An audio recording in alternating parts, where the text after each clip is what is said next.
सभी को नमस्कार। करियर फर्स्ट चैनल पर आप सबका स्वागत है। आज का डिक्टेशन लिखने के लिए तैयार हैं। Ready start. भारत में संविधान की सत्ता है।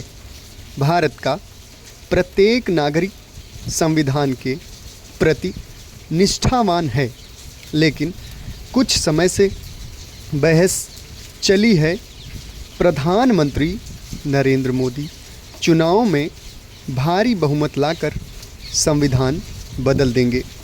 व्यर्थ बहस है।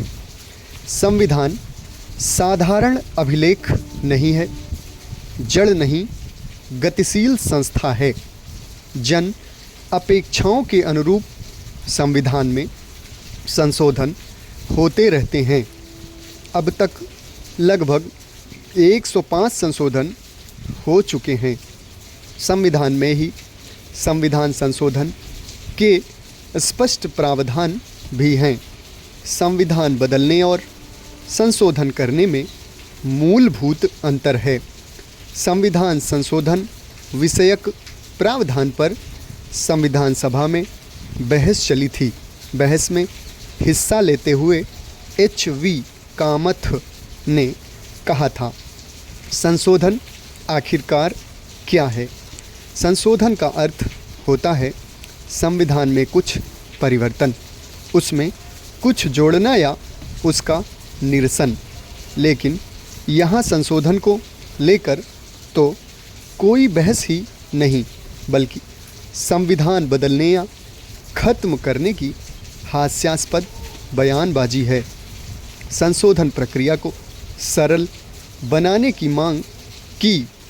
यह तर्क था कि कभी आम जनता राजनीतिक प्रणाली को बदलने की मांग कर सकती है। डॉक्टर अंबेडकर ने कहा, जो संविधान से असंतुष्ट हैं उन्हें 2/3 बहुमत प्राप्त करना होगा। यदि वे वयस्क मत के आधार पर निर्वाचित संसद में 2/3 बहुमत भी नहीं पा सकते तो यह मान लेना चाहिए कि संविधान के प्रति असंतोष में जनता उनके साथ नहीं है। उच्चतम न्यायालय ने स्थापना दी कि हमारे संविधान का कोई भाग ऐसा नहीं। गांधी जी ने अपनी आँखों के सामने रखा था। हम उसके मुताबिक नहीं चल रहे हैं। हमारे सामने एक दूसरा ढांचा है और हम उस पर चलने का प्रयत्न कर रहे हैं। मैं यह नहीं कहना चाहता कि उसमें कौन बेहतर है और कौन बुरा।